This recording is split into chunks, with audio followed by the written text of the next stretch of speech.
part two to the push the button question. Maybe we're going to need a lot of parts. Yeah, your people are already starting to cheat here. You know, there's been a few responses, and yeah, 1 in 10 is relevant to the question asked. So I'll just make it more explicit, and maybe I'll add a couple of questions. So there's going to be, I'll make 4 questions. 4 thought experiments. And so, you know, for the lazy ones of you out there who just watch videos and don't say anything, maybe you could, you know, just for the hell of it, you know, the yes or no questions. And just, you know, put, you know, you don't even have to answer all of them. Just put number 1 if you're answering the first question, and yes or no. And, you know, and those of you who want to express explanations, great, fine. I will read them. I might not respond to them, but I'll read them. And like I say, some of you did answer the question. I appreciate that. I appreciate the honesty. It's a tough question. I appreciate Matt's video. I mean, it's a good video. It made me feel a lot better about a lot of the arguments we have had. Have cleared up a lot of stuff, because at least Matt isn't, you know, he isn't one of these people saying nature is perfect, it's beautiful, wonderful. You know, let's just wallow in its spectacularness. And I appreciate that honesty. That you know, it's a hard question. He admitted it's a hard question. It's not simple, because it deserves some reflection. You know, even if you have an instinct that says one thing, it's serious enough to deserve reflection, for you to think about it, to say, well, what exactly would I be sentencing somebody to, or something to? So let me get to the questions. I'll try to get to Matt's video too. I'm probably going to run out of time. All right, so the first question is the question I asked in the other video. All right, you're a cosmic entity. I've wakened you from a sound, comfortable sleep and said, okay, you have to answer, you know, solve a problem. You're either going to press this button or you're not going to press the button. Here's the circumstance. There is this planet. Okay, it's not Earth. It's any old planet. Dumbo planet. I don't care. All right, it's got this crust, looks just like the Earth. It's got these animals on it. They eat each other. None of the animals will ever achieve language and intelligence, okay? Their highest form of life is a lion, let's say. There aren't even any primates. Nothing that even looks like a human being, okay? The highest form of life is a lion. But otherwise, it looks just like Earth. Same exact same history. Billions of years, animals eating each other's, dinosaurs, all this stuff. Okay? Okay, same exact scenario, just animals. Can never be intelligent life, just animals. All right, would you press the button to humanely just poof, it doesn't exist anymore, poof, and then you go right back to sleep again, or you go right back to a party or whatever in the you know, cosmic party galaxy lounge or whatever. All right, you're just here to do a job. Answer the question and either press the button or don't press the button. Okay, simple question. I mean, simple in that context. No human life involved. You're not personally involved with any of the creatures on the planet.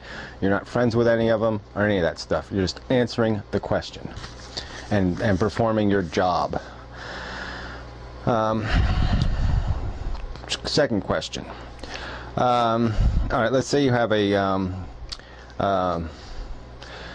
we're going to give you a son or a daughter, and the deal is they would have to live your exact life.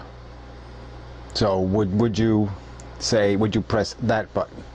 Would you say, yes, I would sentence my son or daughter to live my exact life over again, from birth to death, every event in between, as far as you know it so far, and including whatever horror lies ahead of you? Third question. What if it was a composite life? So think of 3 people you know, and think of all the suffering they've endured, and then all the pleasures. Well, don't even think about all the pleasures. Just take all the suffering first, and combine all that suffering into one life. So one person's going to have to endure the life of all the suffering those 3 people have endured, and they will have the happiness of just only one of the people, though. Okay, so they only get the happinesses of one of the persons, and they have to endure the sufferings of all 3 of the people. So that's the deal. Would you sentence your son or daughter to live that life? Yes or no? And the fourth question is another pretty simple one. Let's go back to the planet with just the animals on it, and let's just take the average life form. I don't know what that would be, but let's just say it is something maybe like a reptile-y kind of thing. I mean, that might be the average. I don't know exactly what the average vole, I don't, who knows what the average is, but let's say it's somewhere between a lizard and a vole. Would you, if you're given the option, if woken from a nice peaceful sleep and asked the question, do you want to go live the life of a vole, or do you want to go live the life of a chameleon or a lizard, would you say yes or no? Okay, simple questions. All right, so let's see what I'm doing on time. All right, 5 minutes. So let's try to hit Matt and the Buddhism. Okay, so just, those are the questions. Don't answer some other questions, answer those questions. Anyway, so Matt, yeah, Buddhism, I don't dislike it, but I mean, I think it's like Mother Teresa excusing a lot of suffering, and then later on she kind of confesses that, man, this sucks. I think Buddhism, I mean, when I get all the way to the bottom, nirvana, what is nirvana? It's a selfish state of mind. Nirvana doesn't account for all the suffering that still exists. Oh yeah, it certainly makes your personal consciousness comfortable, but it's not helping the cats that I have to feed, and it's not helping any other animal on earth. It's not doing them any good. My nirvana isn't helping anything else, so to me, that's kind of a dead end. Like I said, if I want nirvana, I just get the hell out of here. That's nirvana. I'm done. The only reason why I'm still here is because I see a purpose in fighting to try to fix something, because this is part of what, I'm starting from the end and going back, but, your point at the end was correct. We can't escape. Suicide for an individual isn't much of an answer, because guess what? All these people, all this crap is still here, That doesn't go away because I go away. Consciousness of you is just as, your consciousness is just as fucking important as mine, and the baby being born poop right this second is just as important, and he's just as real as I am, and he's gonna feel just as real. He's gonna be like, oh, ooh, look, I have skin and I'm real, and penis and all that crap is still gonna be there. All the same bullshit. I mean, yeah, he's gonna have a different personality, maybe different color skin and different circumstances, but I'm just saying it's the same crap basically. So I haven't escaped. Well, how have I escaped? Myself, in a sense, is still living. I mean, it's not me, it doesn't have my name, but it's the same deal. We're the same thing. And so, yeah, I don't escape by killing myself. The game goes on. The life just keeps getting recreated.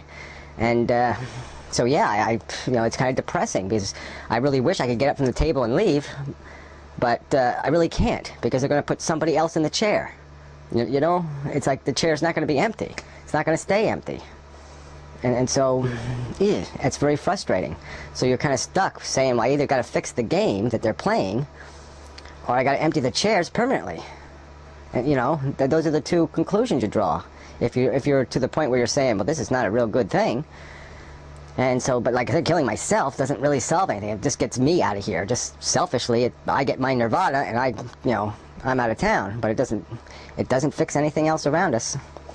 So I don't even know if we need to go through the rest of it, just because that really is the end result.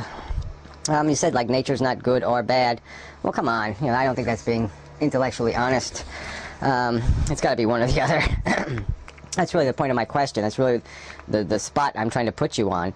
And that's the other thing. You didn't really answer the question, even though you included human, which went too far for the question. You said you've already pushed the button. Well, you really haven't, Matt. I mean, it's, that's just dodging the question. And nature is always changing, and our modeling is just a fruitless exercise in a sense, because nature is going to change out of the model. And that's, we sort of had this argument. Now, there's some science and there's some modeling that's not going to change. We understand natural selection, we understand the rules of physics. These things are not going to change. And so, huge parts of the model can last forever and ever and ever. You can build a house, and it can, there's houses standing that are, hundreds of years old. I mean, stuff can last a long time. And the scientific model, once it's right, it can stay, it can hang, it can be here for as long as we are. There's some truths that are going to be here as long as human beings are alive. They're going to be recognized. Okay, and then this idea of attachment as being the critical problem, and that really isn't the, that, like I said, you're again turning it into a personal thing. Getting rid of my personal attachments doesn't solve the problem of other people's pain, suffering, and it certainly doesn't even solve the problem of my own. I mean, we're not talking just about grief and loss and deprivation. We're talking about, brain cancer. We're talking about painful things that happen to us as an individual that, meditation or whatever isn't going to get us out of. I mean, we're going to have to endure that pain, just as we had to endure the pain of birth and the pain of death, and, it's the pain of things that are going to blight us. There are things that are going to blight us as individuals that I don't think, it's going to be a very rare individual who's ever going to be able to turn off the natural mechanisms of pain in the brain to eliminate their suffering that way. This is eternal. Like I said, we agree on that. I guess we just agree on it at a different scale. I don't think your personal consciousness is going to be eternal. My personal consciousness is not going to be eternal. But in essence, when you're talking about a world of 6 billion people, there's got to be a lot of consciousnesses that are probably pretty damn close to mine out there. And that's the part that bugs me, is that, yeah, we really can't escape, because there's going to be another one of us, something close enough to who we are, and they're going to have to relive the life we have lived, in essence, or pretty close to it, and that discourages me, because I wouldn't relive my life. No way. I mean, I won't even live what's left of it voluntarily. I'm just here, trying to do what I can while I'm still breathing, but it's nothing I would wake up from a peaceful sleep to participate in. I'd rather go back to the peaceful sleep.